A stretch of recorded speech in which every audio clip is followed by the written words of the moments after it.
My name is Peter B. Jones. I'm from the Cattaraugus Indian Reservation. I've been a potter for 57 years, studying mainly Iroquois pottery or Seneca pottery or any of the Five Nations potteries, and trying to revive what was a common thing back in the 1400s, early, making pottery for functional use like cooking, storage, whatever we use pots and pans for today. Our clay would come from clay deposits along the creek or on the bank of a hill or something, and they would pick their clay and test it, and if it was good for use, they would use it to make pots, or if it needed some work, they would build a clay body by adding crushed shell or crushed pot shards, sometimes cattail fluff. And that's making a clay body using that, which is making the clay, natural clay, usable.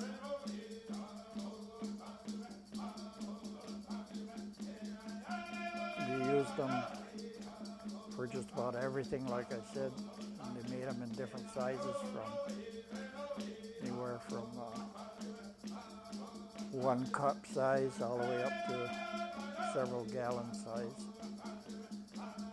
The larger ones would be used for storage of grains, and they were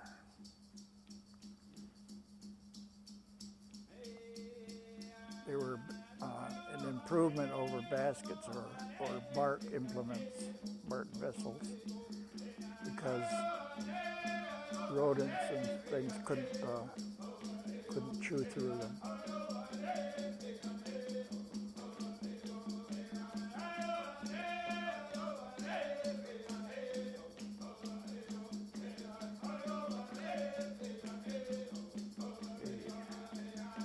Photo bombing.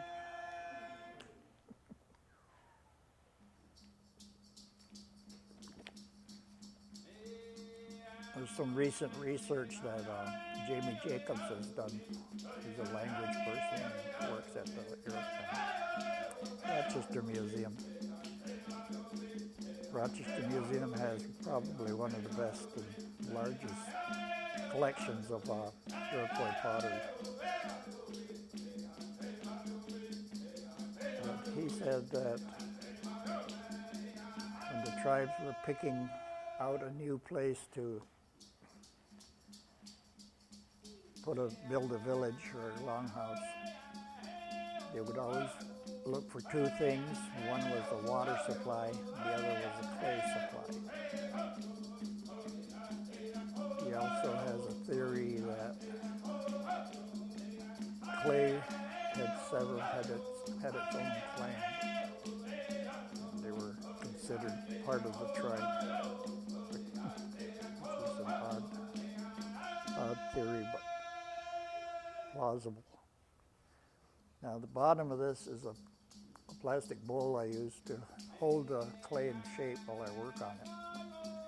Some tribes call it a chuck. I just call it a bowl. When I first started looking for things about Iroquois pottery, I found out there was hardly anything written about it. They would always, explorers when they first came, would mention that there was pottery around the villages, but it never said how it was made. And a lot of times it just said they used a thick paste of clay to make a pot. I never never understood what they meant by a thick paste of clay. But there's one theory that someone took a basket and lined a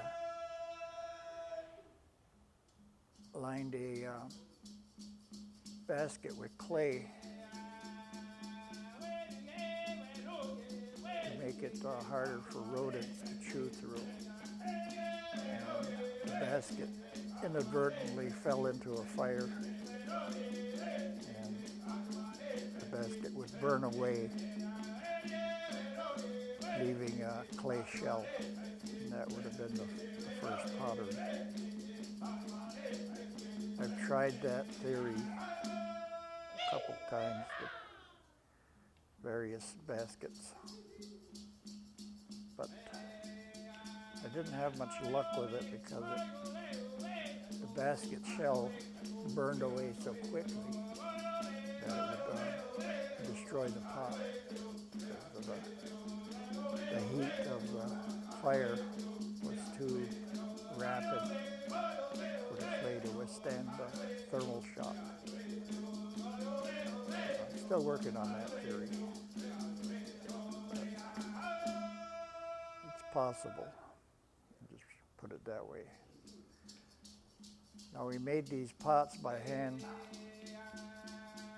If they didn't have a chuck or something like that, there was depressions in rocks or even the wood, any kind of depression.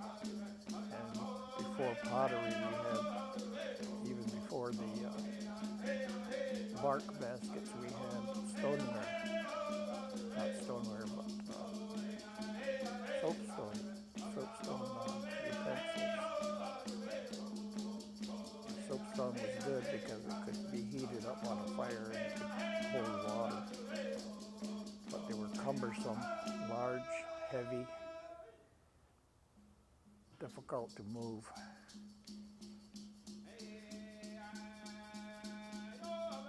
Soapstone is also, when it's ground down, is also a ingredient in most clay. It's really just compressed talc.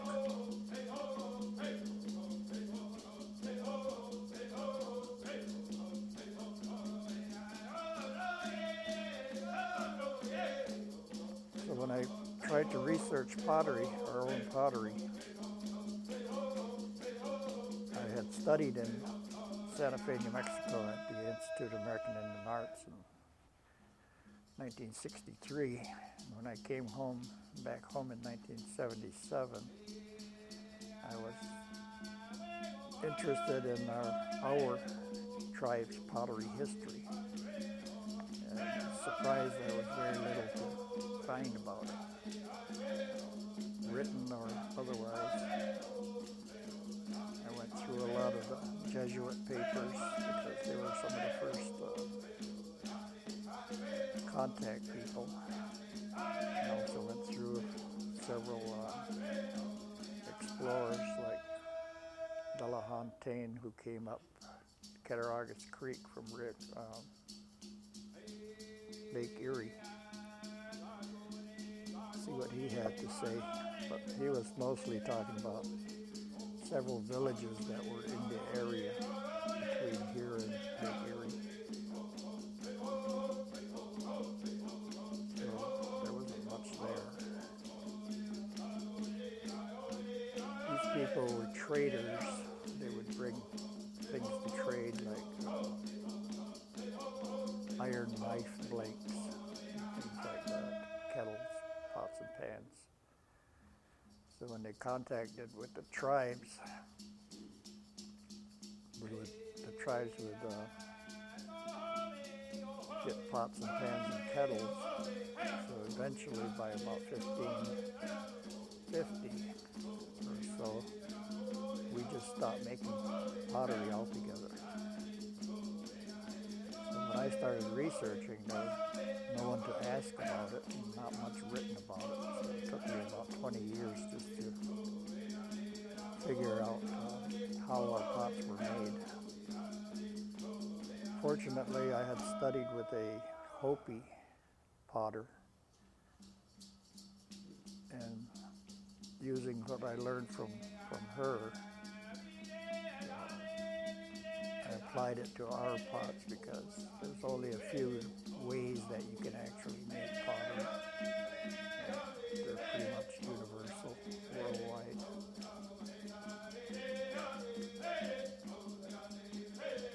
One of the main, I would go by some of the archaeological writings and see what they had to say.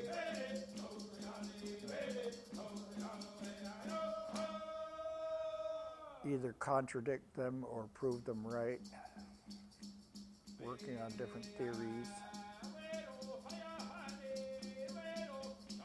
One of the theories was that we used a cord wrap stick on the side of the pots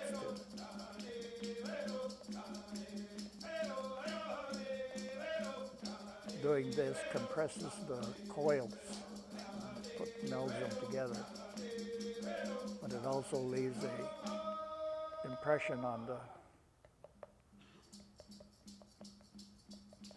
clay. A lot of the archaeologists thought that it was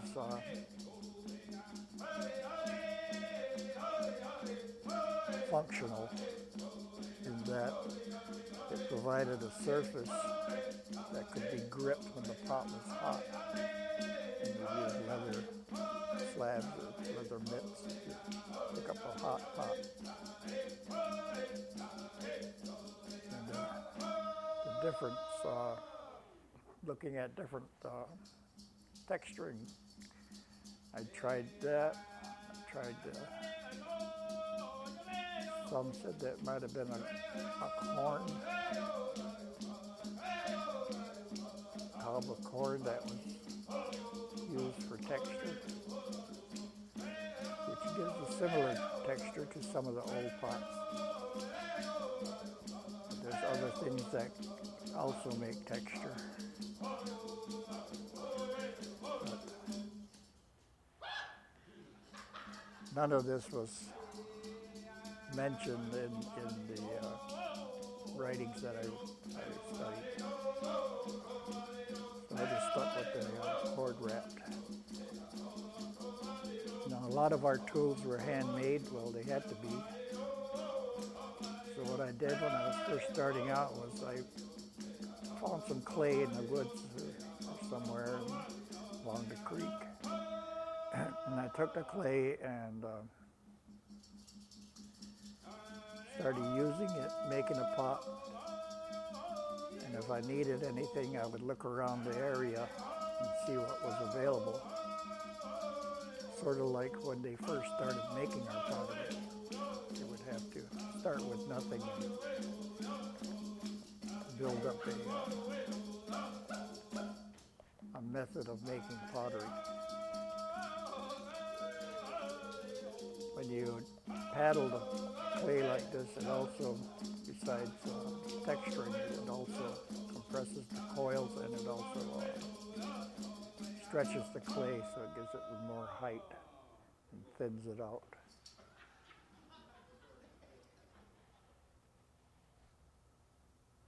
The theory about the texture being for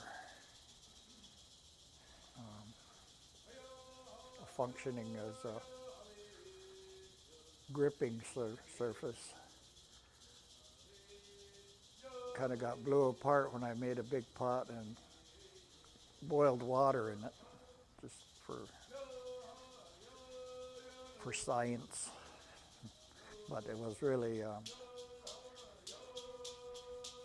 something because the pot itself, I had about a 2-gallon, 5-gallon, somewhere around my cook pot.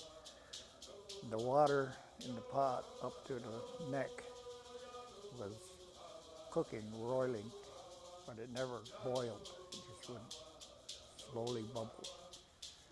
And that's what you need for various cooking and making of medicines. So you don't burn out all the nutrients in whatever you're cooking. That was a side discovery I made. And the other thing was that even though the pot was hot enough to cook something, from the neck up, you could actually hold with your bare hands. I always wondered about seeing these drawings of our pottery hanging over a fire by a rope or something, twine, and wondering what would happen if that ever caught fire. And the whole pot would fall down. And our pots were valuable to us. They were handed down for generations in some cases. So I kind of doubted the theory of hanging them over a fire like that. It takes about 3 days to build a 5-gallon pot, because you have to build it in sections and let it dry and set up and get stiff enough where it'll hold another layer. And after building a pot for a few days and decorating it and all that, personalizing it, I couldn't see them hanging it over an open fire and taking a chance like that. I mean, it's just common sense that it wouldn't happen. And I had a lot of arguments with a lot of the archaeologists. Some of them can be very stubborn. They don't want to be misproven or disproved. But early on, most archaeologists and such didn't think that, they thought we were very primitive and didn't have a artistic sense, aesthetic sense. We didn't make things for beauty, we made things for function. And I've always disagreed with that, because a lot of our work that we did, pottery, quill work, all of that was for decoration. It was just for beauty. Especially with the men of the tribes, they were usually the peacocks, just like the natural world, where the most beautiful birds are the male birds. So we kind of emulated them. We thought of ourselves as animals, in the sense that we were on equal ground with all things.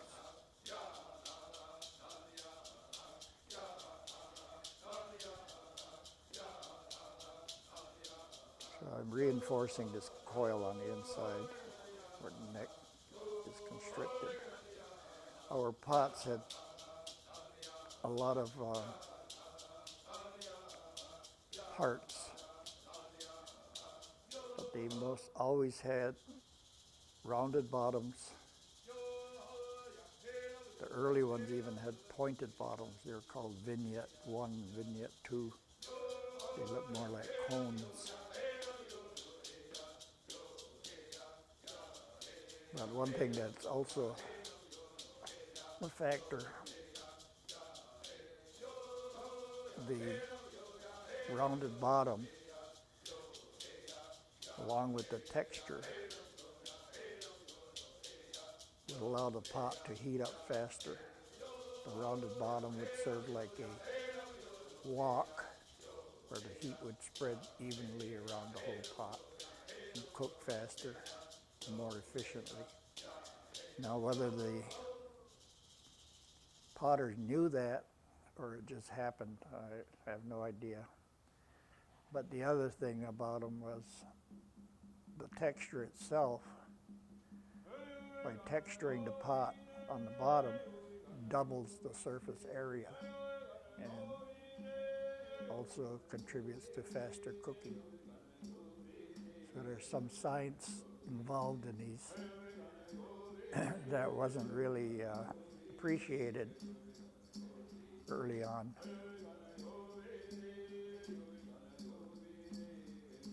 But most of the early archaeologists weren't potters. So nowadays we're getting some that are, so they can see for themselves how it works or doesn't work.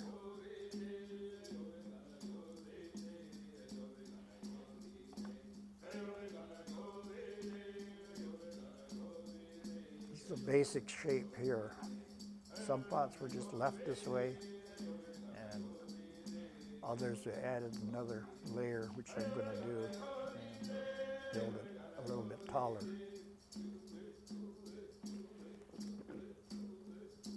This clay is similar to what we would make for ourselves to use, because this is called terracotta, and what it has is real gritty texture. And that kind of is the same texture you'd get with mixing clay with crushed shell or other things that would stabilize the clay and make it easier to handle. This, what's in this clay is clay that has been fired once at a low temperature and then ground up and added back into the other clay. And it's called grog or grit, which is what crushed shell would be, what crushed pottery, especially broken pottery, broken up and crushed, added back to the clay, would give it a stronger body, and also keeps it from heating up too fast. When you have a pot on the fire, it's called thermal shock. When the pot meets the fire, and if the clay can't handle it, what happens is it cracks or blows up even. Up until about 500 degrees, they say 220, 250, because that's the boiling point of water. Clay is not dry. I mean, you can have a clay pot sit on a shelf for 100 years, and it would still have water in it, because it absorbs water from the air, for one thing. So you got about 10 to 11% water in a pot that you think is dried. So one of the challenges of making and firing pottery is firing it, but you have to fire it at a very slow, low, gradually rising fire. So it's heated up very slowly. If it's not heated up slowly, it will blow up. The water that's in the clay will turn to steam and expand inside the clay and blow it out. So that was one of the hardest things I had to figure out about firing, because there's really nothing about our pottery and firing. But I studied a lot of the Pueblo pottery, and tried their techniques. Plus I read several other accounts of other potters who were trying to achieve the same thing. And one of the things about keeping the fire from getting too hot too fast, one of the potters found out that, I don't know if it was a potter or, yeah, it was a potter. He tried using softwoods, like soft maple, because soft maple will burn only to a certain temperature. It doesn't get really hot like other woods. So it's a good wood to start with as kindling and keep the temperature down. And then once you get to, say, 200 degrees, 300 degrees, you start adding the hardwoods like oak and maple, whatever, and build a fire up. our pottery was only fired to about anywhere from 12 to 1600 degrees. And it was fired in an open pit on the ground. There was no protection from the wind or rain even, any protection at all. So they had to pick a nice fine day and hopefully not too much wind to fire their pots. I've studied ancient kilns. Kilns are things that are built specifically for firing pottery in. And I saw a Roman kiln in Bulgaria. It was interesting. And it was made out of brick. And it went straight up like a tube, but it had an opening underneath. And then on the top of the tube they had iron bars. And what they would do is put all their pottery on top of these iron bars and start to fire underneath. But they'd put their pottery in there, then they'd take broken pieces of pottery, just stack it around the pots to kind of keep the heat in. Then they'd build a fire underneath and fire their pots that way. And there's Japanese and Chinese climbing kilns, which were on the side of a hill. They would dig a tunnel that went up the hill. They had different chambers in each as it got higher. And you'd load all these different chambers with your pots and start the fire down below, and it would just go all the way up. But it would take days to fire. Even today, if you're doing a wood fire, some of them take 5 days.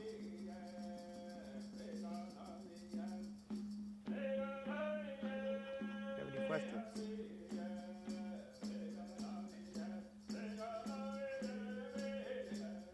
No.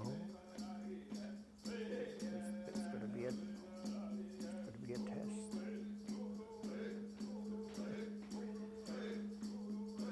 Well, the Iroquois pots had the rounded bottom, constricted neck. This is called a body. This is called a collar. Those are the parts of a pot.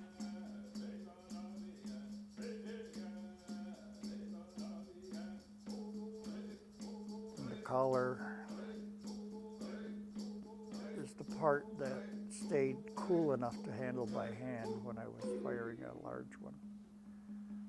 So I could pick it up like that without getting burned. So that kind of got me thinking about pots hanging in the fire. Usually what I do is put a tripod of stones, 3 stones, and put the pot on it, and balance it on there, and then feed the fire from the bottom. Worked really well. Took an hour to boil sassafras in a 5-gallon pot I made. I make these pots and it takes so long to make them. I know I have to test them to see if they work. And I really hate doing that because all that work could just go up. But I did it anyway, and it worked more than I thought. Actually, what I was trying to prove or find out, a lot of our pottery on the inside is black, like carbonized. And I thought, well, that must be from cooking. And that was what I was trying to find out when I did that. It turns out that the outside got black, not the inside. So it wasn't from cooking. So back to the drawing board and try to figure out what actually happened there. Still working on some of that. Every time I do a demonstration like this, I find out more, realize more.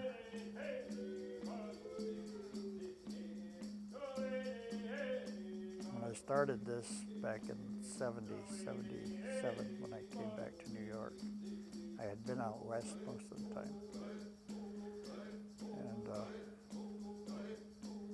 I realized I didn't know a lot about our own pottery history. I knew more about Western pottery. That's what I started to research, our own pottery. I wasn't trying to copy it. I was trying to figure out how it worked.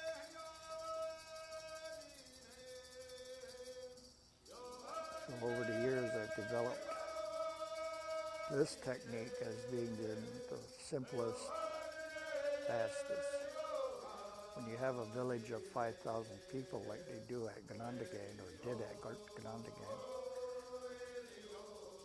you can imagine how many pots they had to have. So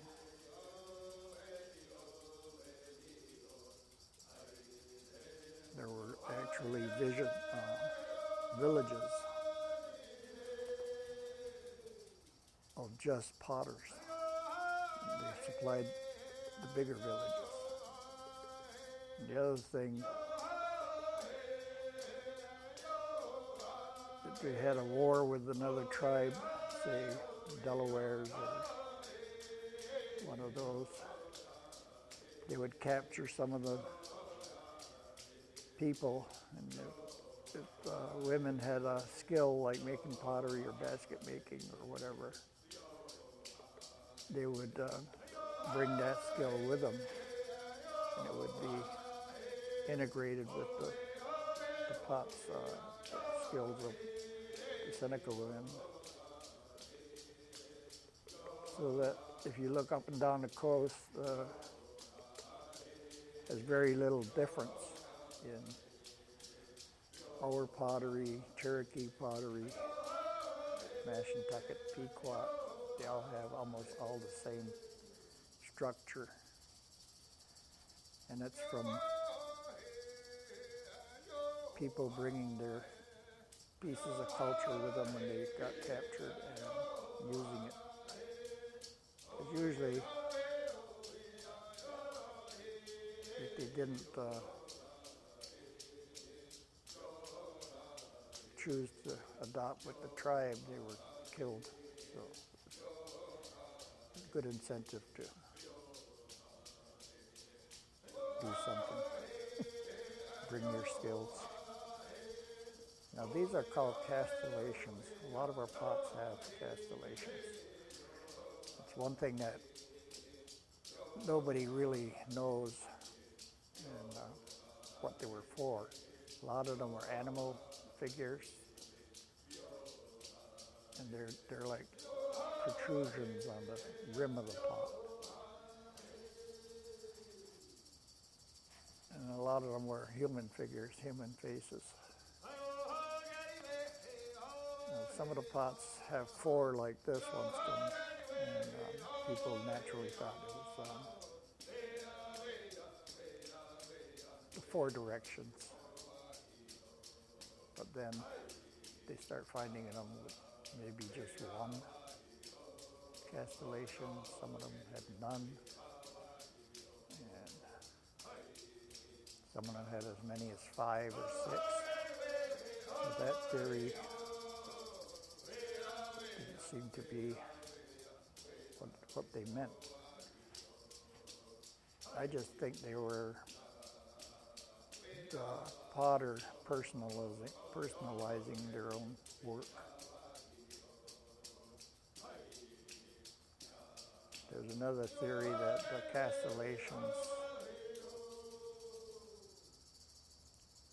would create an air space when you turn the pot over, so it was drying, you would get air through there. Because one of the words for pottery is soda, which means turn it over. And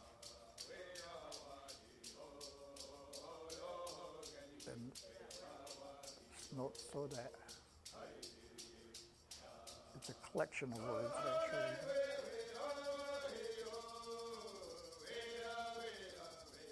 Describes how you use it. And the word for clay itself is gat-dot. For a long time I couldn't find a word for pottery because it kind of faded out because it's no longer used. Gagsaviyo means your favorite dish, not cooked dish, but your favorite utensil. And a lot of these pots, being slightly fragile, if they cracked, they would drill holes on both sides of the crack and lace them together so that they would last a while longer, especially for, you could use them for grain in that case. They would leak if you tried to put water in them. Now the tools that were used were mostly bone and wood. Part of my research I had to look at old pottery, and I was lucky there because the Rochester Museum let me go behind the scenes and actually handle pots that they had in their collection in the back room, see how much they weighed, how thick they were, just little textiles, what you call, how they felt, which is important to a potter. Feel the actual weight. Sometimes you could see the actual potter's fingerprints. We consider clay as a living thing, like everything else. It actually comes from living things that have broken down over time, decomposed.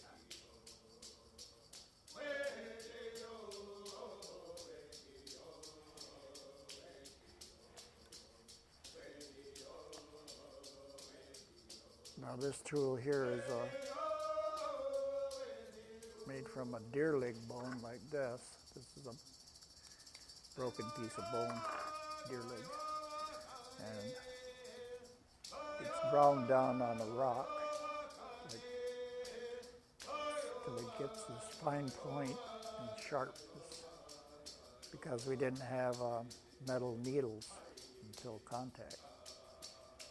But we did need to use these for everything, sewing leather, different styles of them. We also made fish hooks out of them.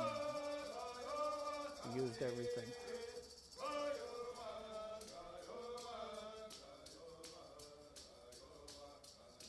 But these are all things that I've discovered by myself by making pots. I try to duplicate different designs that I found on these pots, and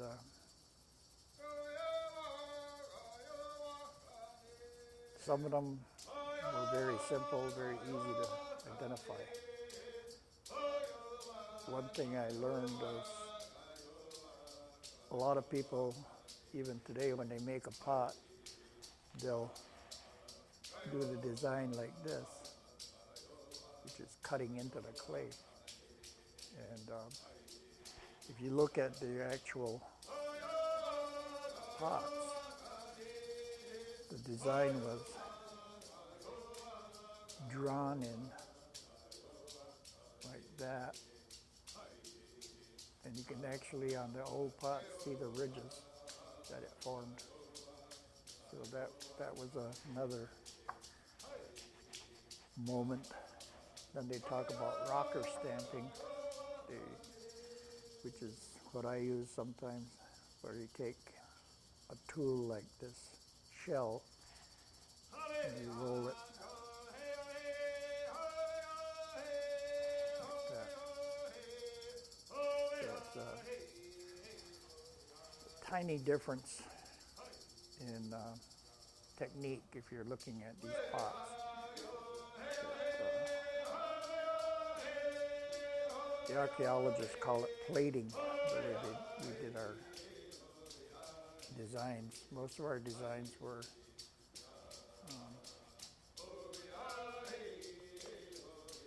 geometrical. So, and there's no description of anything about why they're that way. But if you look at most of our pots, they're geometrical design around the collar.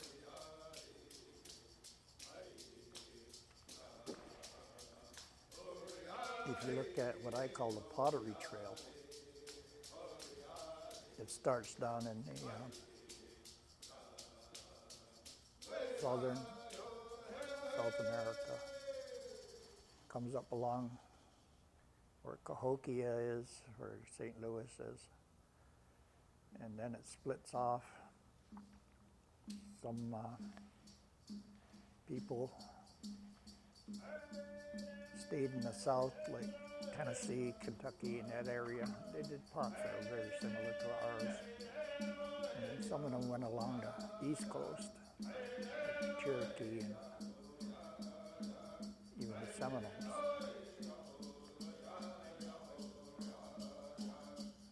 Yeah, it is, and probably at the same time.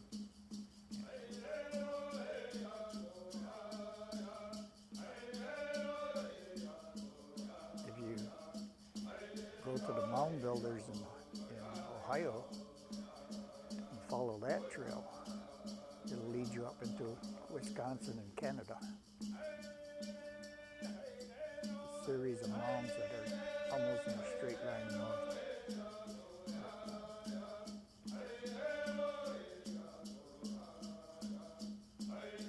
So my theory is we all came from that way instead of the bearing straight. South.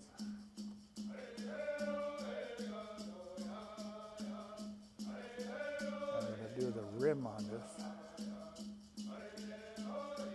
first.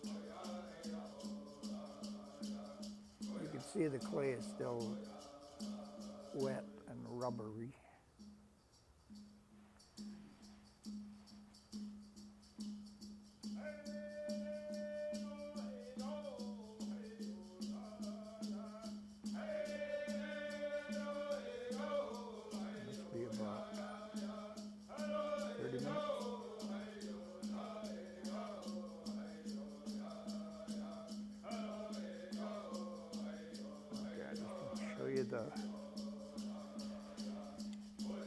The way we did the stamping on a pot like this.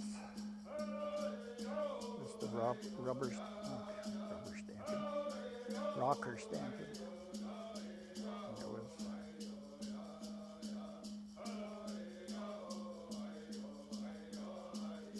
sometimes I do more pots at these demonstrations than I do at home. I had a hard time selling these. People didn't know what they were looking at. They thought it was raku, which is a whole different technique. And then some people, because there's no color to them, we just pit fired them. And they would turn like black or gray. They probably just threw them in the fire. But this is the result of rocker stamping here.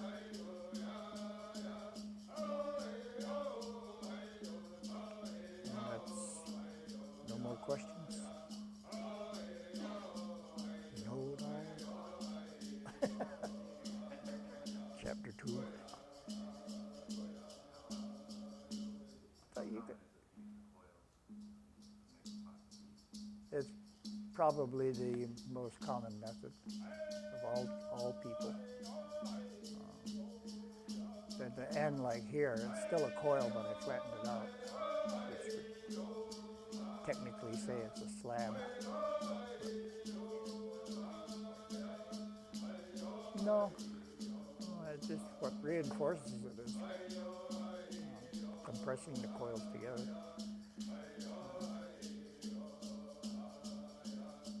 slabs are quicker because you cover more space. But they tend to also show up when you're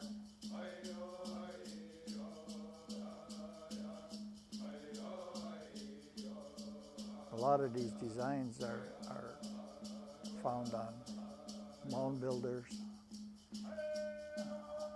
some Cherokee. Cherokee had a lot more animal figures sometimes, more like the people down south.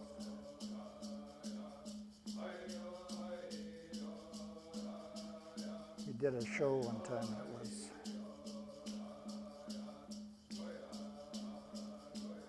represented the four corners of the world, the United States actually.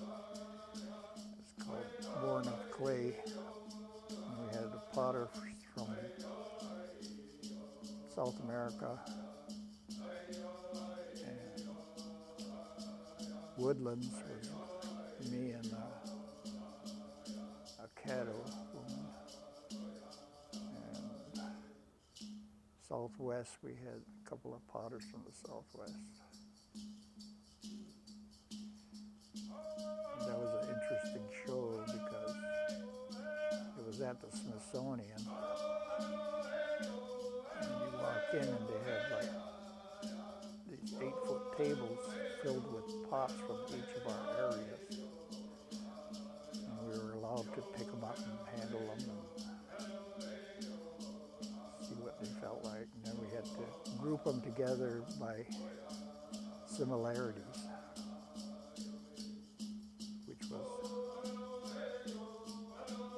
not too hard to do. It was surprising how much they were similar. But what was fun was the South American guy who made pots. He looked at some of the pots in the collection and told us and the anthropologists what they were used for. That was really interesting. There was a pot of a woman that had a handled stirrup pot in her hair. It was like a pitcher pot, but he said it was used to collect urine, and that's what they washed her hair with. But you could just see the surprised look on some of the archaeologists, and I wondered how many of them had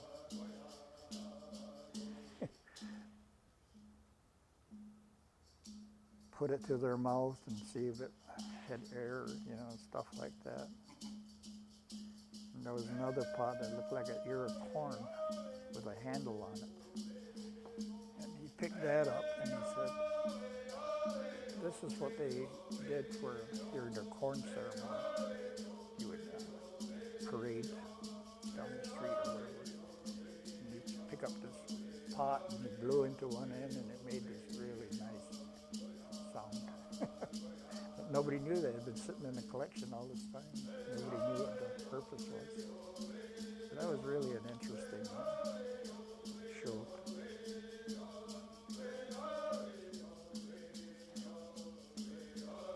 Okay, this is the final texture, final design, since you don't have any questions.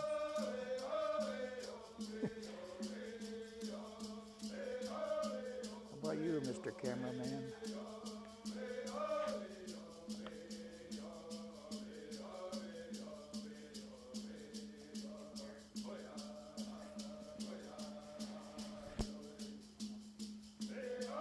Patience.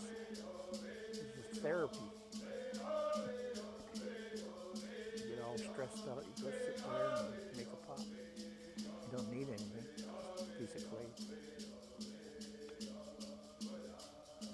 Okay? Now, if you're wondering how this is going to work, When clay dries, it shrinks, and it'll shrink, and this bottom will fall off. You just need to touch it up, and that's it. Okay, thank you.